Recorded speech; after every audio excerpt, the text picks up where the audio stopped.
The Christmas tree lights blinked on and off in the corner of my living room, each pulse throwing shadows across empty walls. I stood barefoot on cold hardwood, holding a mug of tea I hadn't touched in an hour, watching the pattern repeat. On, off, like a heartbeat I didn't want to feel. Before we dive in, subscribe if you love stories that feel real, even when they hurt.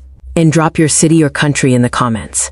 I love knowing where my readers are when they experience this. Now, let's begin. It was Christmas Eve, nearly midnight, and I'd survived another year of this holiday by making myself invisible. Outside my window, snow blanketed the city in silence so thick, it felt like suffocation. No cars, no voices, just the mechanical hum of my building's heating system, reminding me I was still alive, still here, still alone.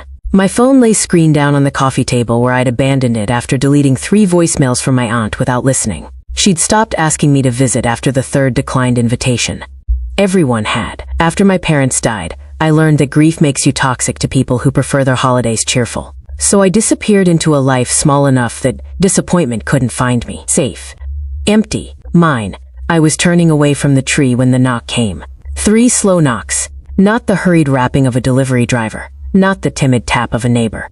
Deliberate. My breath caught. No one knocked on my door after dark. No one knocked on my door at all. I stood frozen. Tea growing cold in my hand, half convinced I'd imagined it. Loneliness does strange things to perception. But then it came again. 3 knocks, measured and patient. Like whoever stood on the other side had all the time in the world, and knew I'd eventually answer. My feet moved before my brain caught up. I crossed the room, each step echoing in the silence, and stopped at the door. Through the peephole, I saw him. Tall, dark coat dusted with snow, face partially shadowed, but I caught the sharp angle of his jaw, the dangerous stillness in the way he stood, like violence contained in expensive fabric. Who is it? My voice came out smaller than I wanted. My name is Joon-seok. The accent was subtle, Korean, but his English was precise. I need to speak with Anaya Henderson. The fact that he knew my full name should have sent me running. Instead, I felt something stranger. Recognition, though I'd never seen this man before in my life. What do you want? A pause. When he spoke again, his voice was quieter, almost gentle. I know this is frightening, but I promise, I won't hurt you. I just need a few minutes. For what? To explain why I'm here, and why. He stopped, and I heard him exhale. Why tonight matters. Every instinct screamed to call 911, to leave the chain fastened, to pretend this was a nightmare I'd wake from. But something in his voice, exhaustion, maybe, or resignation, made me hesitate. I undid the deadbolt. The man who stepped into my apartment looked like he'd walked out of a different world entirely. Snow melted on his shoulders. His eyes found mine, dark and fathomless, and I suddenly felt too exposed in my sweater and bare feet. Thank you, he said, and the gratitude in those 2 words felt heavier than it should. I didn't lock the door behind him. Keeping an escape route felt important. He stood in my living room, taking in the half-decorated tree, the single mug, the absence of anything that suggested a life shared with anyone. His gaze lingered on the empty space beneath the tree, where presence should have been. You live alone, he said, not a question. Yes. I crossed my arms. You have 5 minutes to tell me what this is about. He turned those dark eyes back to me, and I saw something flicker there. Calculation, sadness, or maybe just the weight of whatever had brought him to my door at midnight on Christmas Eve. Do you know who your father was, Anaya? The question hit me like cold water. He was an accountant. He died 5 years ago. He was a good man, Joon-seok said quietly. His name appeared in records connected to my organization years ago. Not because he was involved in anything illegal. Just adjacent. Close enough that I remembered. What organization? His expression didn't change. The kind that operates in spaces most people never see. The kind that makes enemies who don't forgive. My mouth went dry. You're saying I'm saying I'm a man who ran out of safe places to go. He glanced toward the window, where snow continued to fall, and I chose to spend my last night somewhere that felt human. The word last hung in the air between us, like smoke. What he told me next should have sent me running. Should have made me call the police, lock the door, choose safety over curiosity. But I didn't, because somewhere in his eyes, beneath the danger and the exhaustion, and whatever dark history had brought him to my threshold, I saw something I recognized. I saw someone who understood that loneliness isn't the absence of people. It's the absence of being known. And for reasons I couldn't explain, wouldn't understand until it was too late, I wanted him to stay. 5 minutes became 10, then 20. I offered him tea, a reflex, something to do with my hands, and he accepted with a nod that felt almost formal. We sat on opposite ends of my worn couch, the Christmas tree blinking between us like a mediator neither of us had asked for. He didn't ask why the apartment was so empty, didn't comment on the absence of photos, the single plate in the dish rack, the way everything felt temporary despite the fact that I'd lived here for 3 years. He just noticed, and somehow, his silence felt kinder than any platitude could have been. "Your parents," he said finally, cradling the mug between his hands. "How long ago?" 5 years. The answer came automatically now, stripped of the pain that used to accompany it. Car accident. Black ice on Christmas morning. His eyes closed briefly. "I'm sorry. Everyone is." I stared at my own untouched tea. "It doesn't change anything." "No," he agreed. "It doesn't." Something about the way he said it, matter of fact, without the usual desperate attempt to find silver linings, made me look up. He was watching me with an expression I couldn't quite read. Understanding, maybe, or recognition. "Your family?" I asked, though I wasn't sure I wanted to know. "My father built an empire." His voice was measured, careful. "My mother died trying to escape it. I inherited both legacies." The weight in those words settled between us like snow accumulating on a windowsill. Slow, inevitable, suffocating. "That's why you're here," I said, not a question. "That's why I'm here." Sirens wailed suddenly in the distance, growing louder as they approached our block. I flinched, tea sloshing in my mug. The sound always triggered something in me. Panic, maybe. Or just the fear that catastrophe was always one moment away from my door. Joon-seok noticed immediately. His posture shifted, becoming smaller somehow, less threatening. He set down his mug and leaned back, hands visible, open. "Just an ambulance," he said quietly. "Not for us." The sirens passed, faded, left silence in their wake. "You don't have to be afraid of me," he continued. "I know what I am, what I represent. But tonight," he paused, choosing his words carefully. "Tonight, I'm just tired." I believed him. God help me, I believed him. "How long do you have?" The question escaped before I could stop it. "Until dawn, maybe. Maybe less." He met my eyes, and I saw something there that made my chest tighten. Not fear. Acceptance. But I'd rather spend it here than anywhere else. The tree lights blinked. On, off, on, off. I should have asked him to leave. Should have called someone, done something, made the smart choice.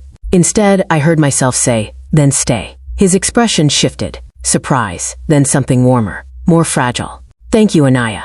The way he said my name, soft, reverent, like it mattered, made me realize I hadn't heard anyone speak it with such care in years. And somewhere in that moment, between the blinking lights and the falling snow, and the weight of his dark eyes on mine, I stopped counting the minutes until he'd leave. I started dreading the moment he would have to. An hour passed. Maybe more. Time felt strange with him in my apartment, stretched and compressed simultaneously, like we existed in a pocket outside the normal flow of the world. But questions have a way of accumulating in silence. "Why my apartment?" I asked finally, setting down my empty mug. "You said my father's name was in your records, but that doesn't explain why you're here." "Tonight." On my doorstep, Joon-seok was quiet for a long moment, his gaze fixed on the Christmas tree lights.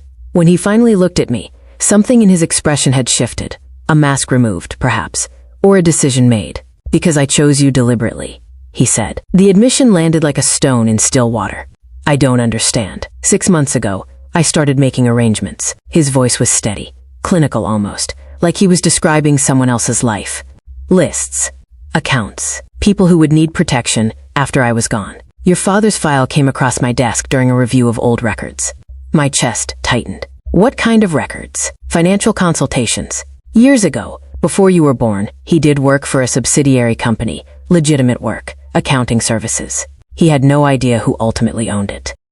Neither did most people. Joon-seok leaned forward slightly, his hands clasped between his knees. "He was completely clean, Anaya. I need you to understand that. He was a good man, who happened to cross paths with my world without ever knowing it." "Then why?" "Because his file included family details. A daughter, an address." He met my eyes. "And when I learned you lived alone, that you'd lost both parents, that you spent holidays the way I've spent most of my life, isolated, careful, expecting nothing, I remembered." The tree lights blinked between us. On, off, on, off. "You've been planning this," I said slowly. "Coming here tonight wasn't random." "No." "Because you needed somewhere to hide." "No." His voice was quiet, but firm. Because I needed somewhere human to spend my last night. The word last again. It kept appearing in his sentences like a refrain. What happened tonight? I asked, though part of me didn't want to know. My second-in-command made a deal with a rival organization. Joon-seok's jaw tightened. 3 of my most trusted men were with him. They've been planning it for months, apparently, waiting for the right moment. And they chose Christmas Eve. They chose Christmas Eve. Something that might have been a smile flickered across his face. Bitter and brief. Poetic, in a way. So you ran? No. He shook his head. I left. There's a difference. I don't understand. Running implies there's somewhere to go. He glanced toward the window, where snow continued its silent fall. Somewhere safe at the end of the road. An escape plan. A contingency. A future. His eyes returned to mine. I have none of those things. My breath caught. You're saying? I'm saying I didn't come here to survive, Anaya. His voice was gentle, almost apologetic. I came here because I wanted my last night to feel human instead of hunted. And because you... He stopped, searching for words. Because you understand what it means to be alone in a room full of empty spaces. The truth of it settled over me like snow accumulating on glass. Beautiful, suffocating, irreversible. He wasn't here to be saved. He was here to be remembered. Outside, snow fell heavier now, transforming the city into something hushed and unreal. Inside, the world had shrunk to just the 2 of us, the blinking tree lights, and the truth neither of us could escape. What would you have been? I asked softly. If you'd had a choice. Joon-seok looked at me, surprised by the question. I don't know. I've never let myself think about it. Think about it now. He was quiet for a long moment, his gaze distant. Something ordinary. A teacher, maybe. Or someone who worked with their hands. Building things instead of... He trailed off. What about you? I was going to be an architect. The confession felt strange in my mouth, like words in a language I'd forgotten. I wanted to design homes. Places where people felt safe. You would have been good at that. I never finished the degree. After my parents died, I couldn't see the point anymore. Safety felt like a lie we tell ourselves. It is, he said. But that doesn't make the longing for it any less real. Something passed between us then. Understanding. Recognition. The sudden awareness that we were both people who'd stopped believing in futures worth planning for. I wish I'd met you differently, I said before I could stop myself. In a coffee shop. Or a bookstore. Somewhere normal. So do I. His voice was rough. But I think we would have walked past each other. You would have been too careful to notice. And I would have been too guarded to approach. And now we have nothing left to guard. He reached out slowly, giving me time to pull away, and brushed a strand of hair from my face. His touch was gentle, almost reverent, like I was something precious that might break. I leaned into his hand without thinking. Anaya, he whispered, and my name had never sounded like that before. Like a prayer, like an apology, like something worth remembering. I don't know who moved first. Maybe neither of us did. Maybe we simply collapsed into each other the way damaged things do, finding temporary shelter in shared brokenness. The kiss was hesitant at first, testing, asking permission neither of us had the right to give. Then it deepened, became something desperate and honest and achingly human. His hand cupped my face. Mine found his chest, feeling his heartbeat beneath expensive fabric, proof that he was real, here, alive. For now, when we finally pulled apart, his forehead rested against mine, both of us breathing like we'd surfaced from deep water. I shouldn't have done that, he murmured. I don't care. You should. His thumb traced my cheekbone. I'm going to hurt you, Anaya. Not because I want to, but because... I know. My voice cracked. I know how this ends. Then why? Because loneliness hurts too. I pulled back just enough to see his face. And at least this way, I'll have something real to remember, even if it breaks me. Something shifted in his expression. Gratitude and grief tangled together so tightly I couldn't separate them. You make me feel human, he said quietly. Like I'm a man, instead of a weapon. Like my life might have mattered for something other than violence. It does matter. You matter, only because you see me that way. The tree lights blinked. The snow fell. Time continued its inevitable march toward dawn. And somewhere in the space between his confession and my acceptance, I understood the terrible mathematics of what was happening. Love doesn't save people. It only gives you something precious to lose. I was falling for a man who'd already decided how his story would end. We sat in the silence that follows honesty, his hand still resting against my face, when headlights swept across my living room window. They moved slowly. Too slowly, then stopped. Joon-seok's entire body went rigid. His hand dropped from my face as he turned toward the window with the sudden focus of a predator sensing threat. Outside, I could hear the low rumble of idling engines. Not one car. Multiple. How many? I whispered, though I don't know why I bothered keeping my voice down. 3. His voice had changed. All warmth stripped away, replaced by something clinical and cold. Maybe 4. He stood in one fluid motion, his eyes scanning the apartment with tactical precision, calculating angles, exit routes, time remaining. You need to leave, he said. Now.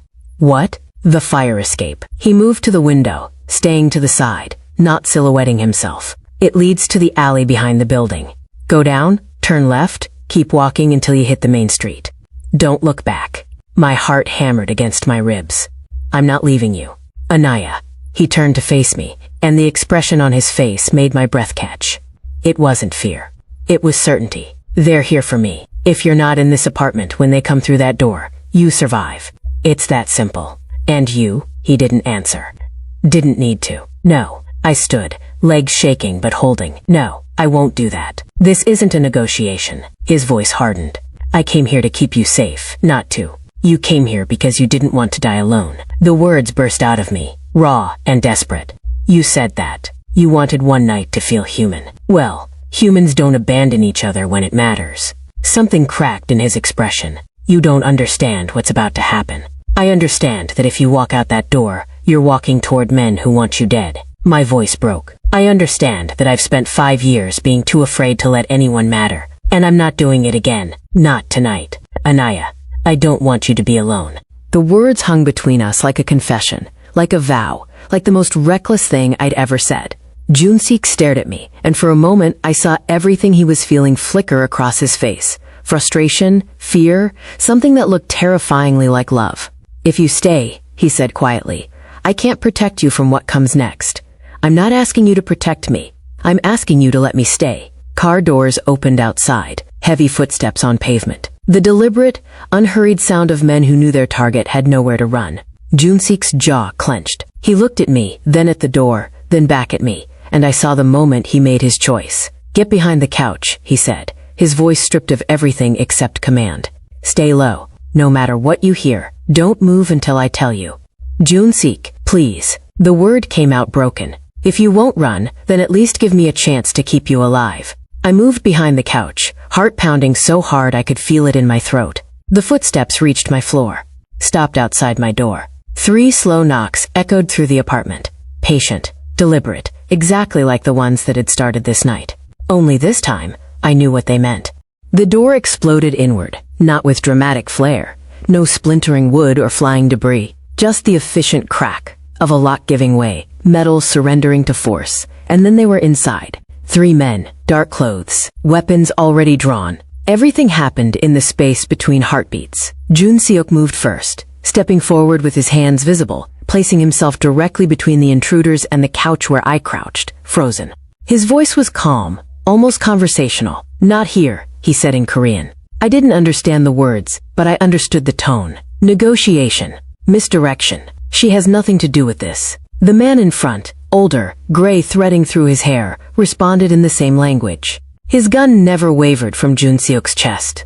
Outside, Joon-seok continued, switching back to English, and I realized he was doing it for me. So I would understand. We can settle this outside. Leave her out of it. No witnesses, the older man said, his accent thick, but his meaning crystal clear. Time fractured. Joon-seok's shoulders shifted. Not much, just enough. And I saw him calculate distances, angles, the impossible mathematics of saving someone when there's no move left to make. He took another step forward. Away from me. Drawing their attention, their aim, their inevitability toward himself. Then make it clean, he said quietly. And make it only me. The older man's expression didn't change. You know we can't. You can. Joon-seok's voice hardened. Or I make this difficult for everyone. A pause. Brief. Weighted with years of history I'd never understand. Then the older man nodded once. Joon-seok glanced back at me for just a second. One final look that said everything words couldn't hold. I'm sorry. Thank you. This was worth it. Then he turned back. Do it, he said. The gunshots were precise, professional. 3 shots, controlled and deliberate, and Joon-seok's body jerked with each impact before crumpling to my hardwood floor, with a sound I'll hear for the rest of my life. I didn't scream, couldn't. My voice had abandoned me, along with reason, along with hope, along with every naive belief that tonight could end any other way. The men stood there for a moment, weapons still raised, ensuring the job was complete. Then, as efficiently as they'd entered, they checked his pulse, exchanged brief words in Korean, and left. Just walked out, left the door hanging open, left him bleeding on my floor, left me crouched behind the couch with my hand pressed against my mouth to keep the scream from escaping. Silence rushed in to fill the space where violence had been. Terrible, complete, suffocating. I stayed frozen for seconds that felt like hours, my mind unable to process what my eyes were seeing. The Christmas tree lights continued their stupid, oblivious blinking. On, off, illuminating the scene in rhythmic flashes like a camera documenting evidence. The man I'd met 4 hours ago. The man I'd let into my apartment. The man I'd kissed. The man I moved without thinking, scrambling around the couch on hands and knees, my bare feet slipping in something warm and wet that my brain refused to identify. Joon-seok, I whispered, reaching for him. Joon-seok, please. But I already knew. I'd known the moment the shots were fired. He'd stepped forward to create distance between the threat and me, and in doing so, he'd drawn every bullet away from where I'd been hiding. I survived, because he didn't. I don't remember calling 911, but I must have, because suddenly there were sirens. The same sirens that had made me flinch hours earlier when the world still made sense. And then boots on the stairs, voices in the hallway, flashlights cutting through the dark. Someone wrapped a blanket around my shoulders. I didn't remember being cold, but I was shaking so hard my teeth chattered. A female officer knelt beside me, her voice soft and professional. Ma'am, can you tell me what happened? I opened my mouth. Nothing came out. She tried again, gentler this time. Did you know the victim? Victim. Such a clinical word for someone who'd kissed me 4 hours ago. Someone whose last act had been stepping forward to save my life. His name was Joon-seok Han. I finally managed, my voice strange and distant. And your relationship to him? What was our relationship? A stranger at my door. A confession in the dark. A kiss that tasted like goodbye. A man who chose how he'd die, and who he'd save while doing it. I just met him tonight. The officer's expression shifted. Confusion.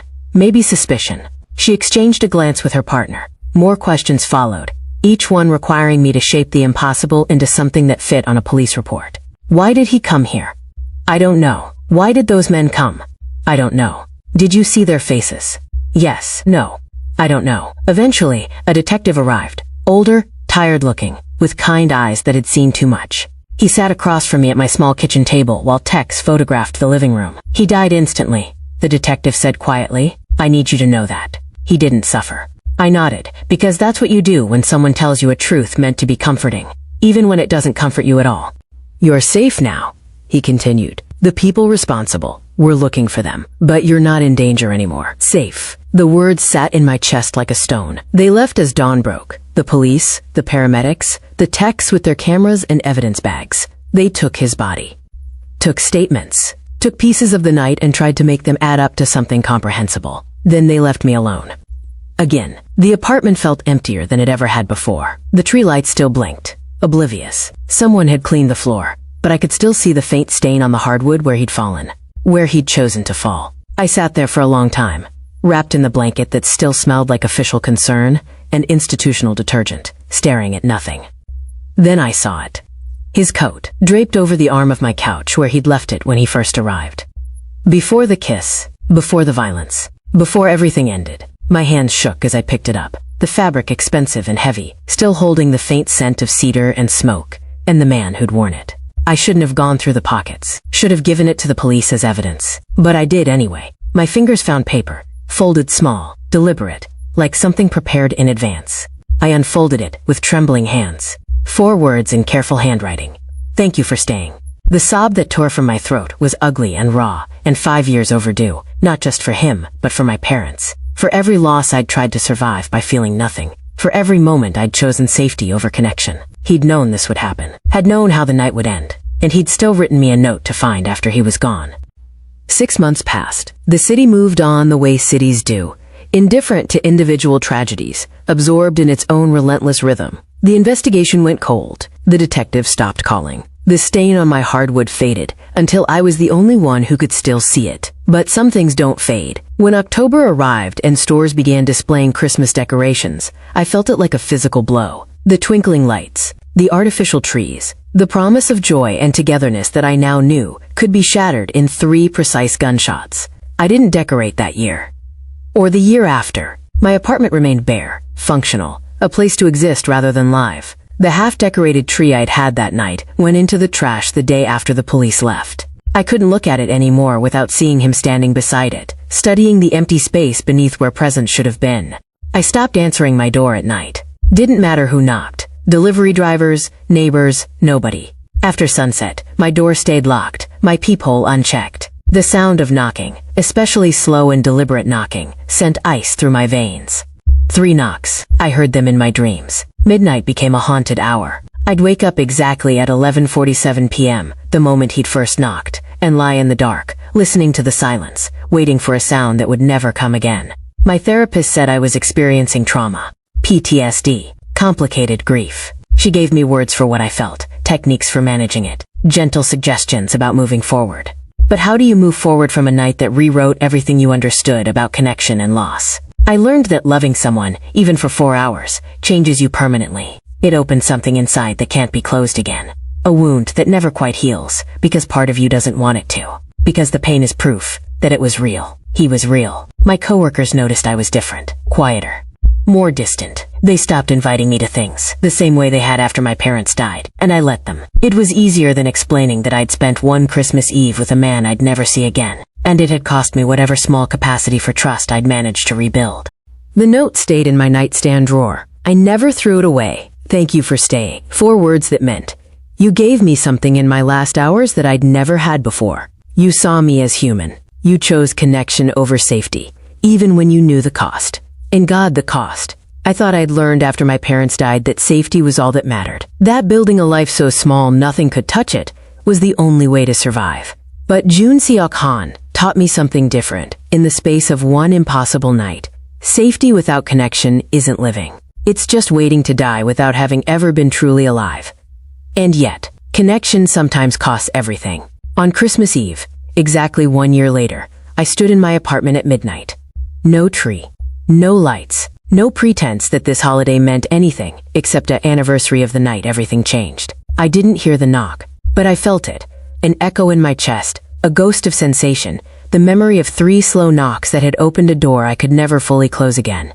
Some nights don't end when the door closes. They follow you for the rest of your life. Still hearing those 3 knocks? Subscribe. Not because I need you to, because you need the next story like this. The kind that reminds you what it feels like to feel. More tragic romance. More impossible nights. More characters worth losing sleep over. Hit that button, and let's do this again.